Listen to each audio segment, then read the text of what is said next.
Episode 4 start होता है। सबने डिसाइड किया था कि पाओ को आइसोलेट और लॉक करना जरूरी है, वरना वो और लोगों को नुकसान पहुंचा सकता है अपनी मेंटल कंडीशन की वजह से। लेकिन मूक सीक्रेटली गिल्टी फील कर रही थी, इसलिए वो चुपके से पाओ के पास जाती है ताकि उसे वहाँ से फ्री कर दे। प्लान तो उल्टा पड़ गया था। पाओ खुद बाहर निकल जाता है और मूक को वहाँ पर लॉक कर देता है। मूक हेल्प के लिए आवाज निकाल रही थी। ही और अर्थ आवाज सुन लेते हैं। जैसे ही वो मूक को देखते हैं, अर्थ फौरन उसकी तरफ भागता है और उसकी हेल्प करता है। इसी वक्त प्राओ, निंग, जीन और पू नॉइस सुनकर डायरेक्शन में आते हैं, लेकिन जो वो सब देखते हैं वो ज्यादा हॉरिफाइंग था। उनके सामने गस था, लेकिन वो अब प्रॉपर ज़ॉम्बी बन गया था और उसके सर में एक एक्स घुसा हुआ था। सीन बहुत ज्यादा ट्रॉमेटिक था। जीन और पू फौरन पाओ को ढूंढने निकल जाते हैं और अर्थ ज़ॉम्बी गस को देखकर उसके पास जाने लगता है, लेकिन ती उसे रोक रहा था। अर्थ को कुछ समझ नहीं आ रहा था कि वो क्या करे। गुस्से और सैड फीलिंग में वो पाओ को ढूंढने के लिए निकलता है कि वो उसे मार देगा और उसे मारने का डिसीजन कर लेता है, क्योंकि उसकी नजर में गस की मौत का जिम्मेदार सिर्फ और सिर्फ पाओ था। इसी बीच एक का ग्रुप गन शॉट्स की आवाज सुनता है और सिचुएशन को चेक करने के लिए भागता हुआ आता है। वो देखते हैं कि अर्थ पाओ पर शूट करने की कोशिश कर रहा है, जबकि ज़ॉम्बीज उनकी तरफ अट्रैक्ट हो रहे हैं। केओस और पैनिक फुल लेवल पर चला गया है। भागते हुए कॉर्न को ज़ॉम्बी बाइट कर लेता है और अर्थ फिर से अपनी आंखों के सामने अपने क्लोज फ्रेंड को इन्फेक्ट होता हुआ देखता है, जो उसे बिल्कुल तोड़ देता है। क्योंकि पाओ को उसके थाई में एक गोली लग चुकी थी। निंग और जीन पाओ की हेल्प करने की कोशिश कर रहे थे। वो उसे साइंस के डिपार्टमेंट तक ले जाते हैं। जीन कुछ देर बाद वापस एक की मदद के लिए चला जाता है।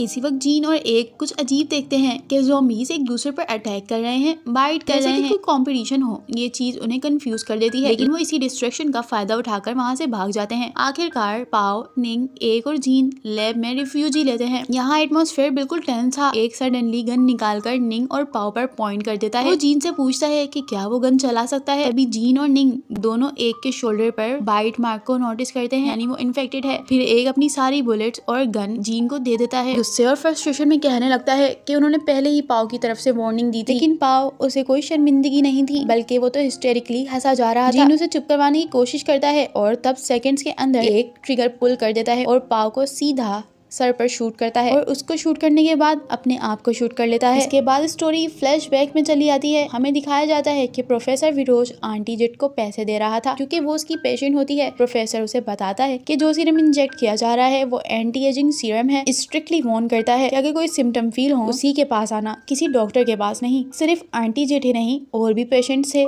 जीन एक दफा स्कूल वापस आता है किसी काम से और उस वक्त वो उन लोगों को लैब के अंदर देखता है। कुछ दिन बाद आंटी जेट वीक फील करने लगती हैं, पहले जैसी एनर्जेटिक नहीं। उनकी सारी एनर्जी आहिस्ता आहिस्ता खत्म हो रही थी। बाकी पेशेंट्स में भी सेम सिम्टम्स दिखाए जाते हैं। अब उन सब पेशेंट्स को कुछ जेली लाइक सब्सटेंस अपनी स्किन के ऊपर से मिलने लगता है, जो कि क्लियरली नॉर्मल नहीं था। प्रेजेंट में वापस आकर जब निंग जीन को कंसोल कर रही थी पाओ की डेथ की वजह से, जीन उससे ही सवाल करने लगता है। वो पूछता है कि असल में वो रिसर्च क्या थी जो वो और प्रोफेसर विरोज उसकी मदर की इलनेस के लिए कर रहे थे। क्या उस रिसर्च का कनेक्शन इस इन्फेक्शन से है? निंग तो काफी शॉक हो रही थी। जिंग बताता है कि उसने प्रोफेसर विरोज को लोगों को लैब में लाते हुए देखा था काफी मंथ्स पहले। निंग ये सुनकर काफी ज्यादा कंफ्यूज हो जाती है और फिर उसे एक फ्लैशबैक आता है। इसमें दिखाया जाता है कि निंग लैब में एंटर करने की कोशिश कर रही थी, लेकिन उसकी एक्सेस रिवोक हो चुकी थी। क्लास अटेंड करती है, लेकिन प्रोफेसर विरोज उसे क्लास के बाहर जाने को कह देता है। बाद में वो पूछती है कि प्रोजेक्ट से क्यों हटा दिया, तो विरोज सिर्फ ये कहता है कि अब वो प्रोजेक्ट का हिस्सा नहीं रही। कोई क्लियर एक्सप्लेनेशन नहीं देता। निंग बाद में विरोज के लेक्चर रिव्यू करती है